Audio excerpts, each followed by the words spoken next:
All right. Welcome back to the Archery Coach Cast here, presented by International Archery Institute. We are here with our normal coaches, Doc McCune. Happy birthday, Doc.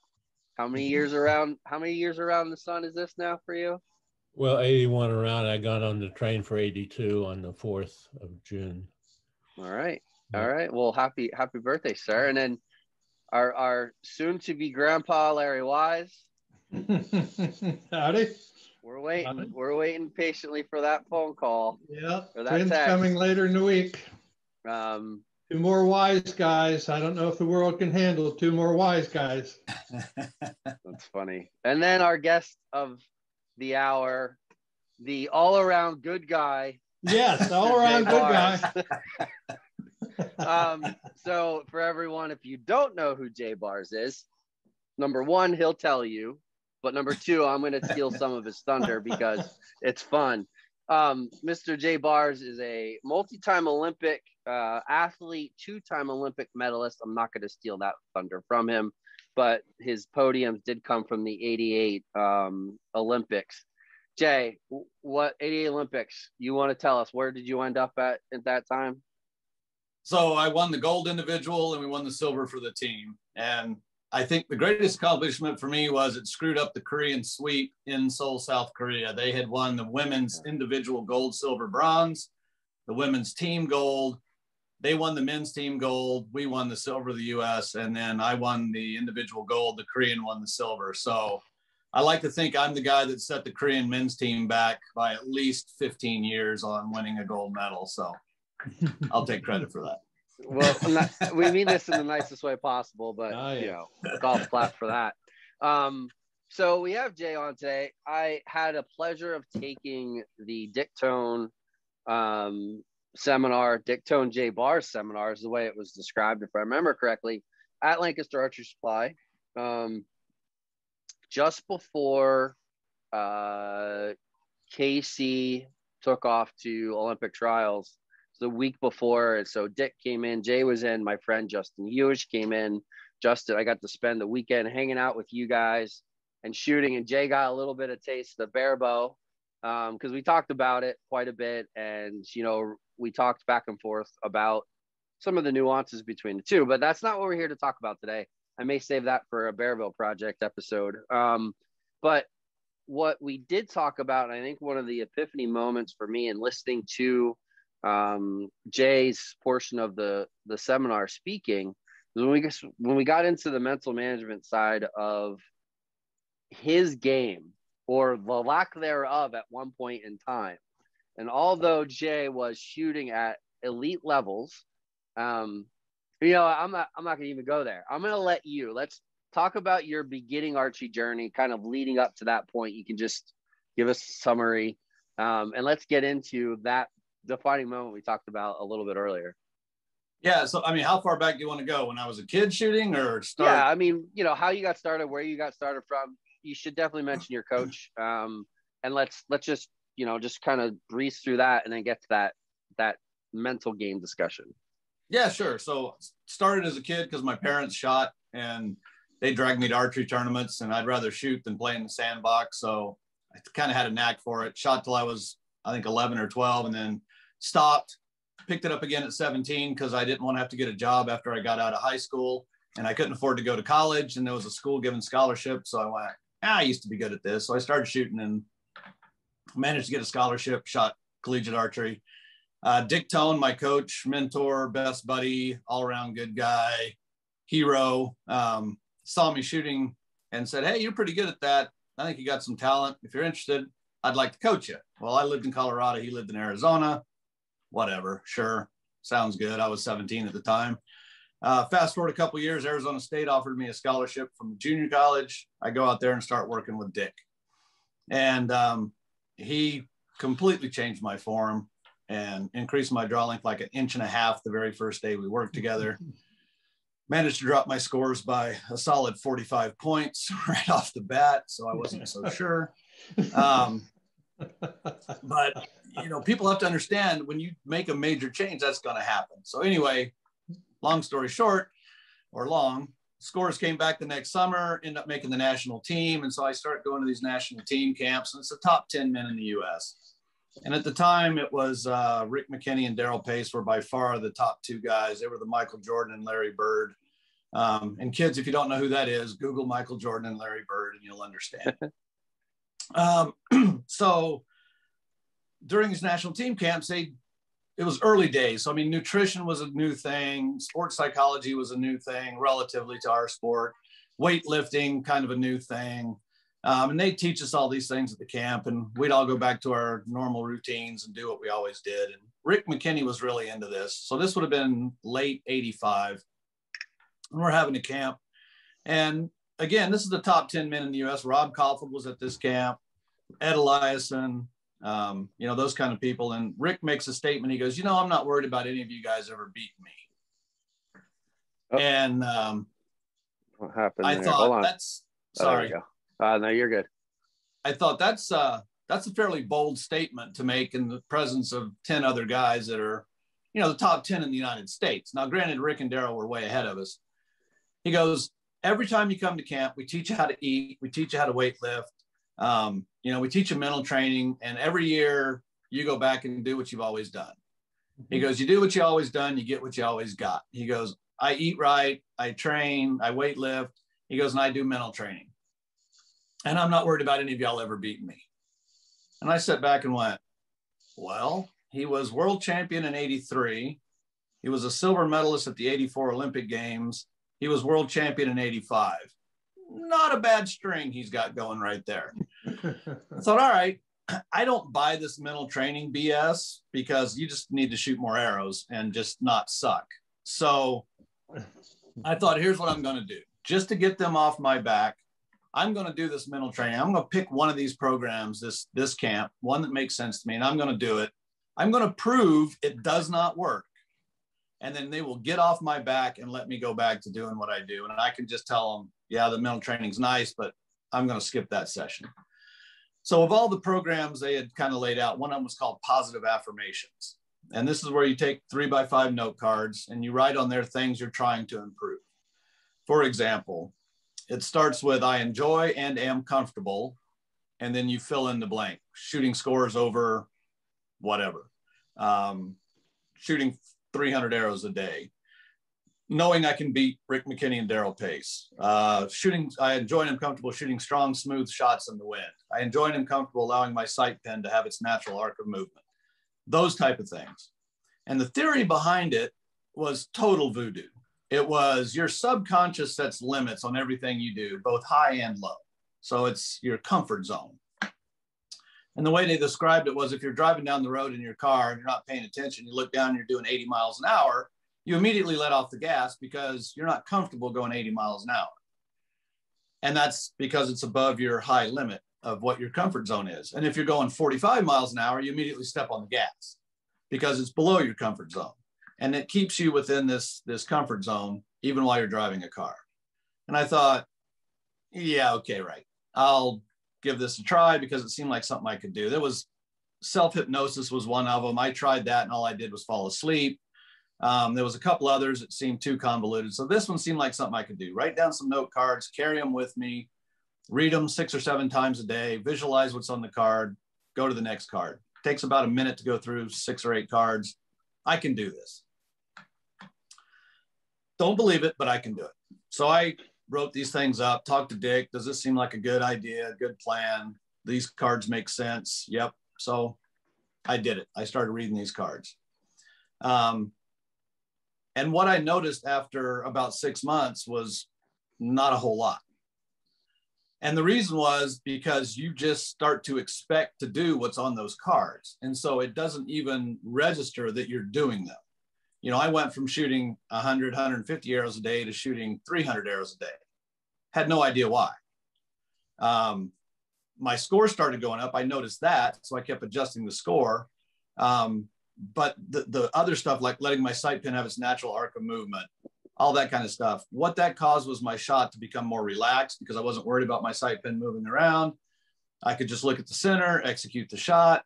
And in 86, as I was leaving Dick's house to go to the airport for 3 tournaments we were going in a row. It was the Olympic Festival, Nationals, and I can't remember what the third one was, but it was 3. And this is back when we shot FITAs. This was back in the 1900s, people, when we shot FITA.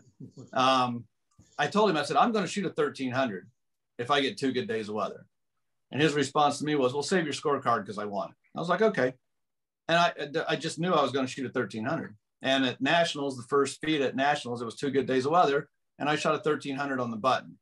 And it was like not a surprise because I truly had raised that comfort zone. And so while I was shooting that 1300, I wasn't freaking out. Had I not done that, and we've all done it, you go to a tournament and you shoot your first distance or your first half of the tournament, whatever it is, and you're shooting better than you've ever shot before. Well, what happens? Well, the second half, you shoot like crap and you shoot about your average because that's your comfort zone. Conversely, if you go to the tournament and you're shooting like crap the first half, you shoot brilliantly the second half and you shoot about your average.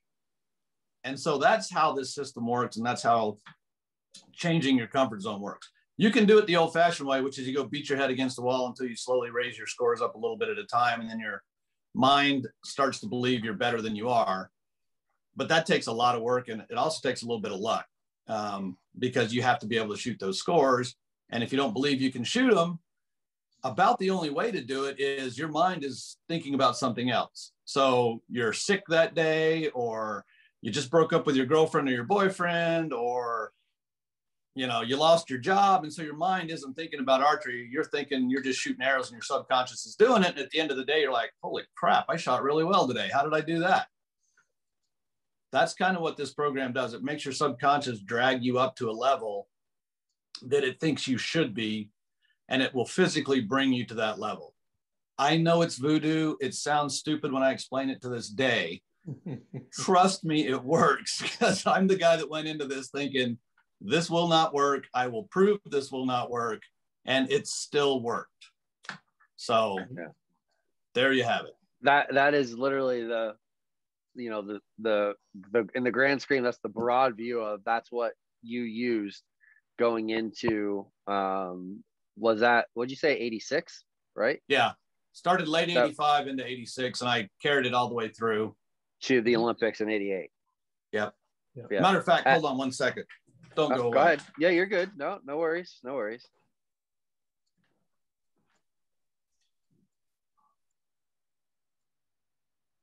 Perfect. So there's your index card for everyone who's watching this, who watches this version, or if you're listening to the audio version, go back and see it. That is Jay's index card. From when did you write that card? So I originally wrote that card in 1986, and it originally said I will be on the U.S. Olympic team. And I told Dick that, and I had this one in particular, I had stuck up on the mirror in my bathroom. I had one I carried with me also, but this one was just on the mirror in my bathroom. So every time I went in there, it was there. And I told Dick about it, and he looked at me and he goes, really? You just want to make the team? And I went, excellent point. He goes, if that's your goal and then you make the team and you get to the Olympics, you've already accomplished your goal. So now what's going to happen? And I'm like, excellent point. So I rewrote it. And I don't know if you could tell, but that was in gold marker, by the way. I rewrote it to put, I will be on the U.S. Olympic team, comma, and win the gold. With 2 exclamation points, not just one. And stuck that on my makes the difference. Big time. You got to believe, baby. So this program begins with telling a lie. 100%. Absolutely. Fake it till you make it. Yeah. Yeah. Just lie to yourself. Just get started. Right. And it's got to be a lie that is far enough out there that you can't just go out tomorrow and do it, but close enough that your mind goes, yeah, I can do that. Like, I believe I can do that. It's going to be a stretch, but I think I can do that. Mm-hmm. And then you just continue to bump them up, as you accomplish them. Then you need somebody to tell you can't do it. That depends on your personality. I'm the type that, you tell me I can't do it, I will absolutely prove you wrong. Some people aren't that way. Yeah, I'll show you. Yeah. Right. And that's one thing I tell people. I'm coaching some kids, and it amazes me. And again, I'm old now, so I hate saying kids these days, but you have to have an unshakable confidence in yourself deep down. You have to. Anybody that's good at anything has that regardless of what other people tell you, what other people say. You got to have that confidence. And sometimes you have to fake it till you make it. I mean, it's pretty arrogant to get up one morning and look at yourself in the mirror. You know, I was 6 foot tall and weighed 135 pounds and go, you're going to be an Olympic gold medalist. I mean, how do you do that? But it's fake it till you make it, man. You got to start believing in it, and don't let anybody tell you different. So I was going to say, just to recap, but you go ahead, finish your thought. No, I know it seems pretty simplistic, but it's true. I mean, I'm a person that, like, I didn't tell my goals. Everybody knew, of course, when you're shooting, you're trying to make an Olympic team just about, but nobody except Dick Tone and myself and my parents knew that I was going after this. This is what I was going to do. Because to me, it was nobody else's business. And why put that extra pressure on myself to run around telling everybody I'm going to make the Olympic team and win the gold medal? Because if I didn't, if they don't know any different, they don't know any different. So I don't like to put that kind of pressure on myself. So that was, but everybody's different. Yeah. So, and the reason I want to recap is because not everybody saw, people might come into this. I just want to do you had index cards. Somebody basically walked in and said, you guys suck. You're not doing what I'm doing. I'm going to beat all of you. And then somebody said, hey, here's some mental stuff. And you said, no, BS, that doesn't work, but I'm going to do it anyways to prove you wrong. Then all of a sudden you realized, holy crap, this positive self-talk, positive affirmation stuff works. And then that resulted into a half a dozen 12 or a half a dozen 5x3 index cards with your positive affirmations. I enjoy doing this, or I will do this.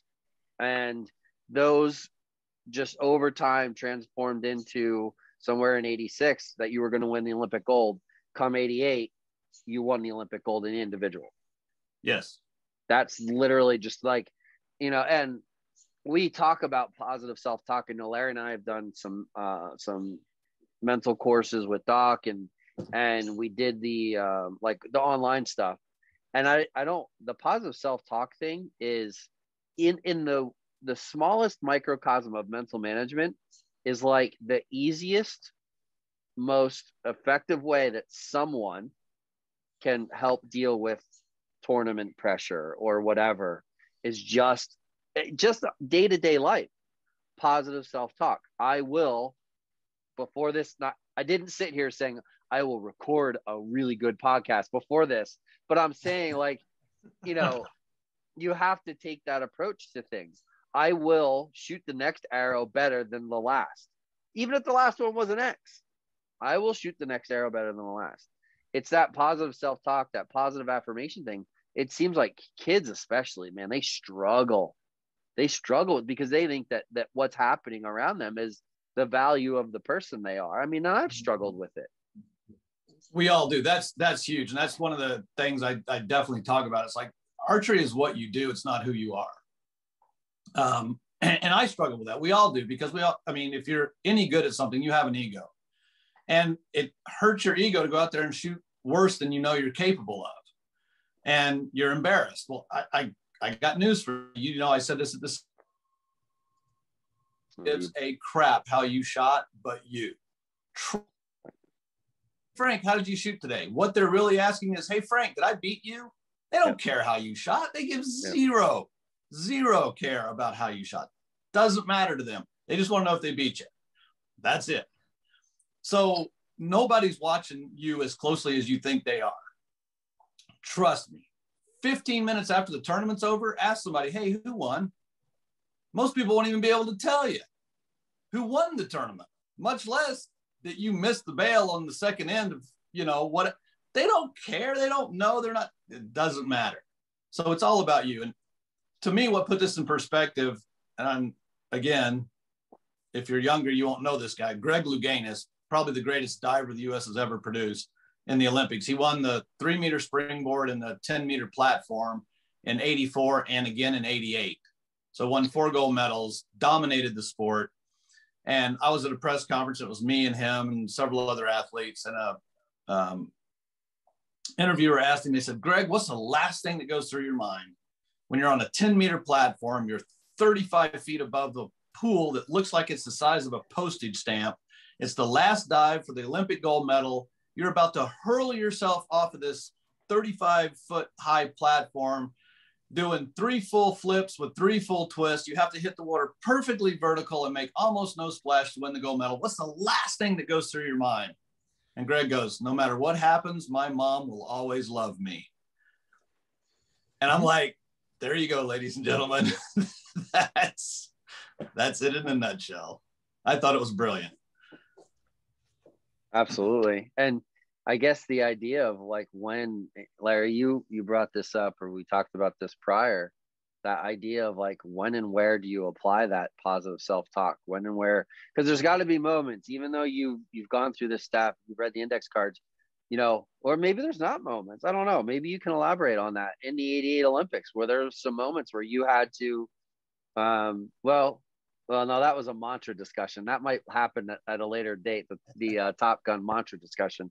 But what were there moments where you had to still, although you were in such a good positive mindset, did you still had to implement that positive self-talk? When and how? Like were you just running through the motions and everything was just running smoothly, or even though you went through all those steps, you know, all that 2 years of every day, 6 times a day, or whatever the formula was, reading those cards to yourself over and over and over again, that you still had to implement positive self-talk during the fight, during the tournament? Oh, 100%. The way it worked, it was, you know, you shot a qualification round, which was a FITA. This was the Grand FITA. But it was the predecessor to the head-to-head competition. So you shot a FITA, they cut the field to 24. And then you would shoot 9 arrows at 90, 9 arrows at 70, 9 arrows at 50, 9 arrows at 30. They'd add up your score for just those 36 arrows. They take the top 18 and take away all your points. You come back out and you shoot from 30 back to 90. So now you're ending at 90 meters, which is a whole different ball game. And they would take the top 12, take away all your points. Well, in that first pass to cut from 24 to 18, I was not shooting well. I was hanging down in like the 13, 14 range. And yeah, I mean, a little bit of panic was starting to set in. And luckily Dick Tone was there, my coach, and he walked by, and I don't remember saying it this way, but according to him, this is what I said. I'm like, there's something wrong. You need to fix this. And so he's like, you need to relax your bow hand. And so I started focusing on just relaxing my bow hand. Whether that was the case or not, he gave me something to put some positive energy towards, oh, okay, that's an easy fix. I know how to relax my bow hand. And, you know, I took off from there. I ended up qualifying, I think, 10th in that round. And then the qualification from 18 down to 12, I was 3rd. And then the next day when you went from 12 to 8, I tied for 1st. And then the 8 down to, you know, that's where you win the gold medal, and obviously I won it. But yeah, I mean, during that whole event, you know, there's the pressure it builds to a point where one of two things is going to happen. You're absolutely going to just lose your mind and you can't function, or you go, this is the most fun I've ever had at a tournament. And for me, it was, this is the most fun I've ever had at a tournament. I had gotten to the point where I believed so much I was going to win it. And somebody asked me one time, like, are you getting nervous as it gets closer? I'm like, no, I just want to see how the book ends. Like, whether I win it or not, I just want to see how this thing ends up, because I've got so much invested in this, and I've done everything I know I can do. I left nothing on the table. I left nothing to chance. I am as prepared as a person can possibly be. Win, lose, or draw, let's just find out how this dude comes out. But I believed I was going to win for sure. But yeah, there was definitely times, you know, when I'd shoot an arrow. Matter of fact, in the last 9 arrows at 90 meters, I knew I was 1 point ahead, 1 point behind, because I was watching everybody else's target, the other 7 guys versus my target. So I knew the same guy hadn't beat me every end. I kind of ignored the scoreboard because the Koreans they were playing a little fast and loose with the scores, what they posted. So I'm just watching, and my first arrow at 90 was a 7. which at 90 meters, that's only that far out of the 10 ring, but it's still a 7. You know, and there was that brief flash of, uh-oh, like, what was that? And immediately it was like, hey, that's not like you, man. Just shoot a good shot. And that was that positive thing of just, you're fine. Just shoot a good shot. Shot the next 2 were in the gold. You know, the next end was all in the gold. And then sorry about that. People keep calling me. Yeah, no worries. And then the last 3 arrows, my first arrow again was a 7. And there was that little second of, you know, uh-oh. It's like, you're fine. Just, you know, you're leaving here with a medal. Let's just determine what color it's going to be at this point. And so then I shot my next 2 arrows and shot a 9 and a 10, and, you know, it was game over. So that self-talk is always there. And the thing that drives me crazy, and I am so guilty of it, we all are as archers, you can stand there and shoot 500 10s in a row, and you shoot 1 9 or 8. And what do you talk about for the next 2 days with all your buddies? Yeah. The 9 or the 8. You don't talk about the 500 10s in a row you just shot. You talk about the 9 or the 8. Like, seriously? And we all do it. And you're as guilty. I mean, I'm as guilty as anybody, but it is what it is. Yeah. Larry, does that, you want to elaborate on that question? Oh, you want to talk yeah, about it? Yeah, Jay, you mentioned the topic dear to my heart when you said that your coach told you to focus on relaxing your bow hand.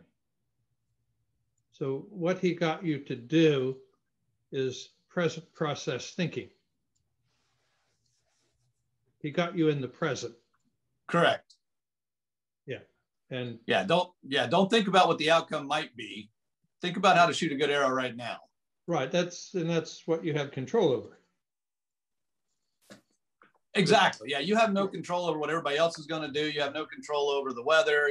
You just got to accept those things, and you have to do what you can do.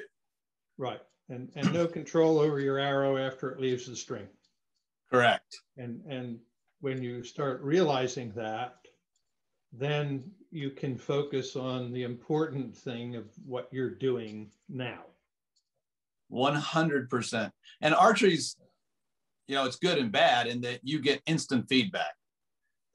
As soon as you shoot a shot, you get instant, and sometimes it's not good feedback. I've shot some horrible arrows that went in the 10 ring. Oh yeah. And I've shot some really good arrows that didn't. So you have to separate the outcome from how you actually shot that arrow. Yeah.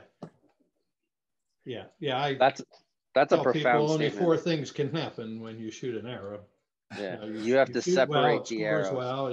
You shoot well, it scores poorly. Or you shoot poorly and it scores well, and you shoot poorly and it scores poorly. That's it. Right. Yep. But too many people try to tie those things together, and they think, oh, well, that was, you know, oh, I shot a 10, so it must have been okay. That was a horrible shot. You know, it was a horrible shot. Yeah. You know, you got away with it. Congrats. That's a good thing. But you can't, you know, that's not going to last. So get involved with the process. And Dick, sorry. I keep losing people. No, That was me. Doc, it's just the way Zoom works when somebody calls. Sorry. I'm a popular guy. Ravens. Send me my You're- video request thing, because I can't figure out how to make Yeah, my I video did. come back on. Yeah, I'll do it right now. There you go. Okay. You should be good. So one of the things Dick will do with his students, especially if they're struggling with separating those two things, the score, the outcome from the actual shot, is he will have them score in tournaments. You don't score your arrows, you score your shots. So if you're shooting a 6 arrow in, you have a possibility of 6 points. And if you shoot a good arrow, you get a point. And if you shoot a not so good arrow, you don't get a point. And so you start scoring by how you shot the arrow, not what the result of the arrow was. And for some people, it's brilliant because it completely separates them from that target and the outcome, and allows them to focus, to your point, Larry, on the process. Right. Like, can I just shoot a good arrow? I don't care where it goes. Can I just execute a good shot in a tournament? And they start focusing on that, and they start executing good shots, and lo and behold, the score improves. And of course, as you know, the first thing they think is, wow, I wasn't even trying. Now I'm going to try. Yeah. Watch this. Correct. And it all goes to hell in a handbasket, and then they go back to thinking about the process, and then you kind of learn, okay, I need to separate myself from that. You know, and that's a great tool to use with JOAD kids, because you have a lot of JOAD kids who early on blast through their bronze, silver, and gold Olympians, and then their clubs have a pin shoot once a month, and they have to come back like, well, I'm not going to shoot for a pin shoot. I already have my pins. Well, okay, well, here's a scorecard. And with that scorecard, you are going to score your arrows on a scale of 1 to 10. So if you're shooting 36 arrows, you have a 360 perfect score. And those, but you're not scoring the value of the arrow. If the arrow hits in a 10 and you know that you plucked the crap out of it because you didn't hold in the middle, you're scoring it a 2. But if that arrow lands in the 8 and it was a good shot, but the wind took you, you score it a 10 because it was a good shot. And, you know, that's a great way for those elite level, or, you know, those kids that were able to progress through the JOAD pin achievement system to then continue to capitalize on those pin shoots. But instead of actually focusing on score, which what we're not supposed to do, they're focusing on their shot one at a time. So, you know, I will definitely be using that. And I'm sure that there's a young listener who is logged in, Maggie Brensinger, who shoots barebow, listening. You can write that one down, kid, because that one's coming your way too. Doc, I know you had some things you want to, and maybe you even switched it up after listening, that you had wanted to mention or talk about in regards to, you know, like the when and how of what you make, what changes you make. Yeah, I was just thinking before we started here, when you start, Jay, when you start working with someone as their coach, I'm sure you're picking them up after they've been shooting for probably a fairly long time, have developed themselves as a good archer, or they wouldn't be standing in front of you. And by the time you get to them, there are certain things that you're going to see probably rather quickly, because you have your way of, I'm assuming this, you have your way of teaching, of the process, as we're saying here, in Larry's favorite term, of how to put yourself into the process, and you have to be present to do that. That's important, and that's not only a thinking thing, but it's also being present within the steps of a process. You have to know where you are at what point in order to accomplish the end.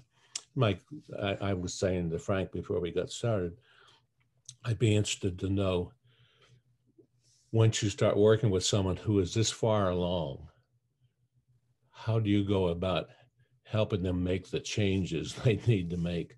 In other words, unlearning.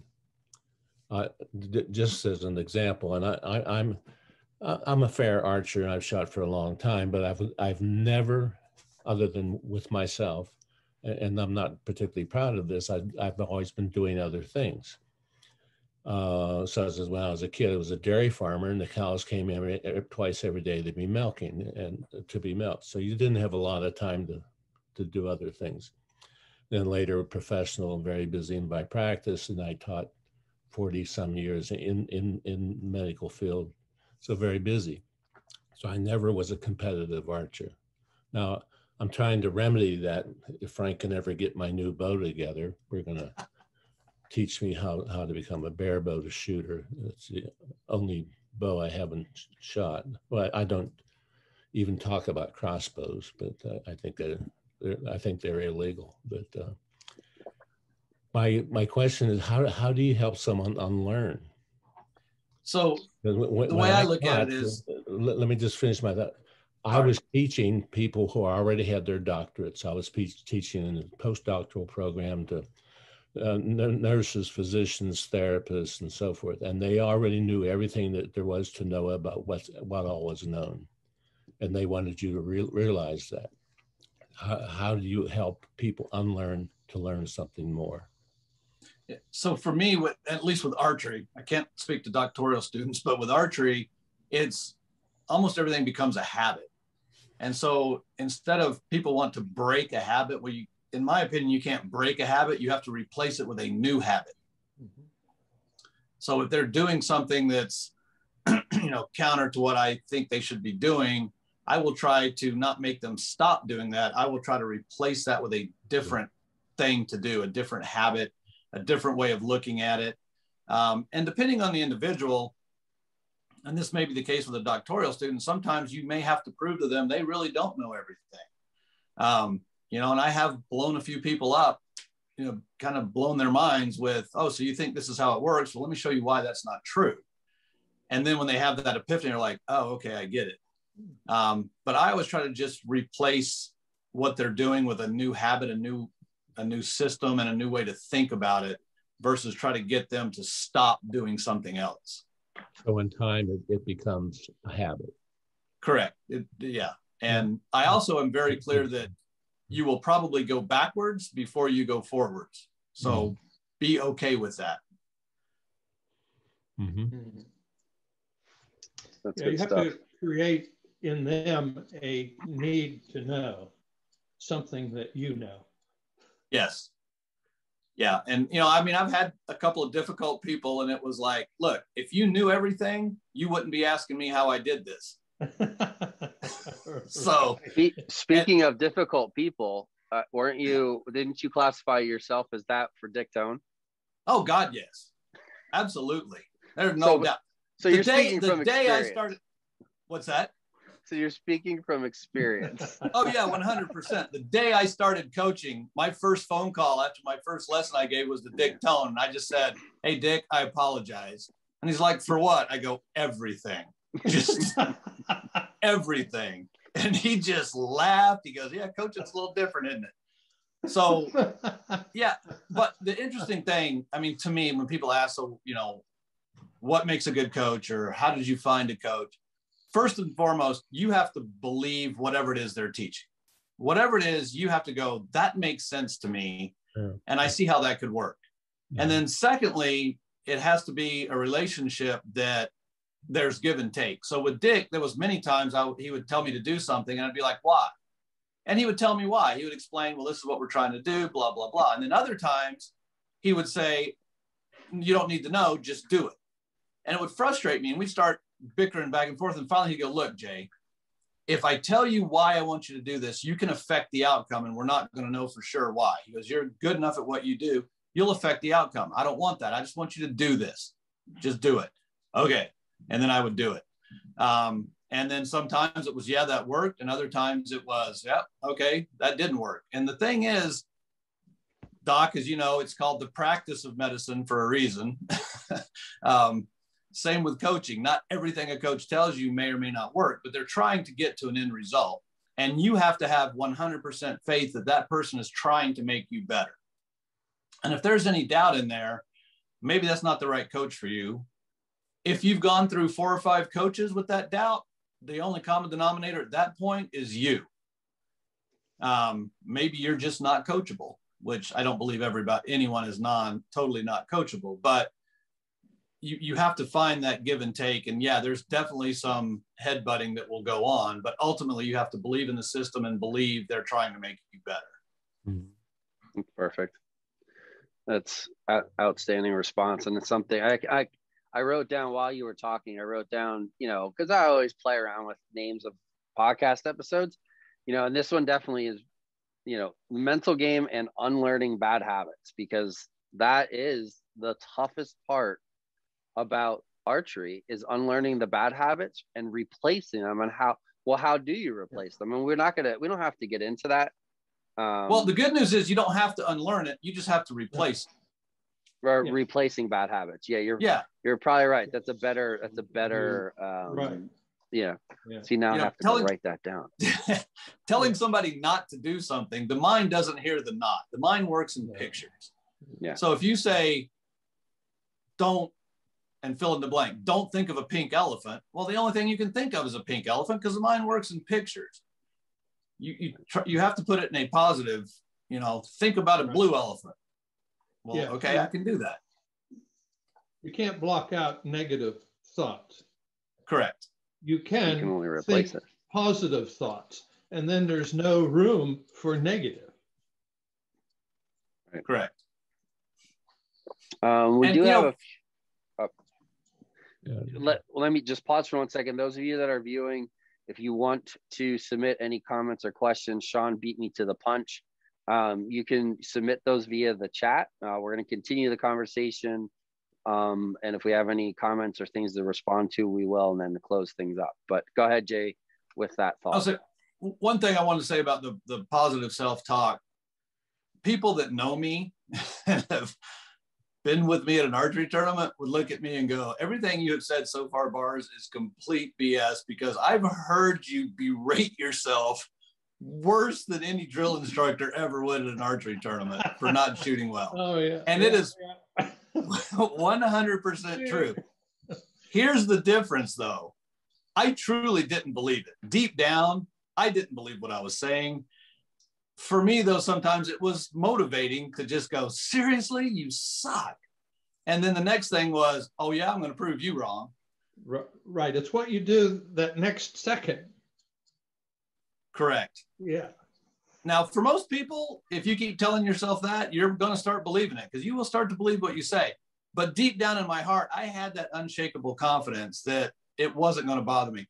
And sometimes I will be 100% transparent. I think sometimes I would say things like that, hoping Dick would overhear me and go, dude, you're fine. Just to get a little positive feedback from my coach, Yeah. Okay. So was I a little needy sometimes? Probably. I needed to get a pat on the back. I'm not going to lie. We all need that. So, for those of you who actually shot with me, I'm not totally lying to you here. It's all true. But yeah, I was hard on myself. I was really hard on myself. But again, it was never to the point where I lost faith in myself. And that's the thing. You have to have that unshakable confidence. You just have to. And I always explain it, you have to be cocky. And people go, oh, cocky's bad. I go, no, arrogance bad. Cocky is good. And the difference is an arrogant person runs around telling you how good they are. A cocky person walks into the tournament, doesn't say a word, looks around and goes, I wonder who's going to be second today. But they never verbalize that. That's an internal thing that they just have that unshakable confidence. And I don't care if you're a CEO, a doctor, a surgeon, an archer, a tiddlywinks player, the guys that are the best at what they do have that cockiness and that unshakable confidence. I once had a coach in my, I want to say 8th grade year, junior high basketball. My coach said to me, or our entire team, we're going to our arch rival to play this big, huge, this place they call the Mecca. It's Mart's Hall, it's called. And we played our junior high games on this big, huge college-sized floor. It's just ginormous.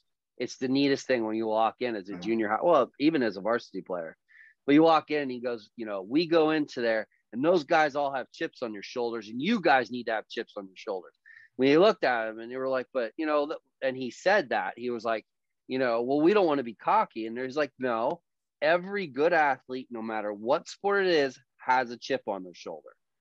So you might not see it and you might not hear it, but it's there. And you need to have that drive with every play, every loose ball, every fast break, everything, and it just, that has stuck with me. And the other thing that stuck with me in response to that is something that you said, and I've heard it before, but it is during the seminar. Sorry for the background noise. You said, whether you say I can or you say I can't, you're right. Henry Ford. Yep. You replace the I can't with I will. Yeah. My junior high basketball coach had a different thing. He looked at our team and he said, well, boys, you're short, but you're slow. You said that too. I remember that comment as well. Oh, that's good stuff. Well, I mean, we definitely hit what we wanted to discuss. I know we've talked about recording multiple episodes, and we'll do that as your time permits and stuff like that. How did our friend Justin do in SoCal? Was he shooting? Yeah, he shot. I talked to him afterwards. He was happy. He's gone back to doing what Justin does. So he's set his bow back up the way he did it. He went back to his old finger tab. He went back to his old shot, and he was feeling a lot better about things. He shot better. Lost a tough match in the head-to-heads. I think he won his first match, lost his second match, but it was a close match, and he was happy with how he had shot. Excuse me, and that he was had stepped back to what he was doing when he was Justin Hewish Olympic gold medalist. It's like, right. Yep. And he just made that change a few weeks ago. Yes. If for those of you who don't know Justin, he's returned to the sport here in the last year or so, and is really working to get back. He is an elite level shooter. Let's not. I don't want to paint this picture that he's not. He absolutely is, but he's working. It's a different age. He's a different age. It's a different time, yeah. And he went with that plethora of information that's out there, and it's probably even overwhelming in some ways. He made some changes. He's, doing this, doing that. And then we've shot. I mean, I spent a ton of time with Justin a few weeks ago at the seminar, and he was like, dude, I'm just going back to me. I'm going back to me. It worked then. It'll work now. Went back to his old tab, like you said. And it puts him in a mind frame of almost like an unbeatable mindset. That's even a mindset thing. It's not just a physical or shooting form thing. Oh, absolutely. And part of the problem is when you've stepped away from the sport for a certain period of time, the scores continue to go up because that's what the scores do. They've done it ever since the dawn of time. The scores continue to go up. And it's not because the equipment has changed that much, and it has, but it's not that the guys are that much more talented or whatever. It's because when you grow up in a certain era, the scores are a certain amount, and that's what you say I have to get to. And so you get to that and you become a champion. If you were born 20 years earlier, the scores would have been lower and you would have gotten to those scores. You would have never shot the scores you shot born in this era.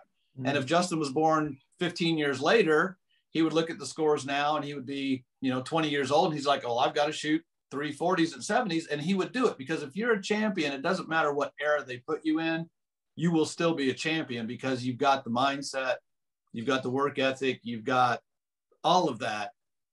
So as you step away from it, you don't pay attention. And then you come back 15 years later and you look at the scores, your first instinct is, my God, I can't shoot that good. I never shot that good at my best.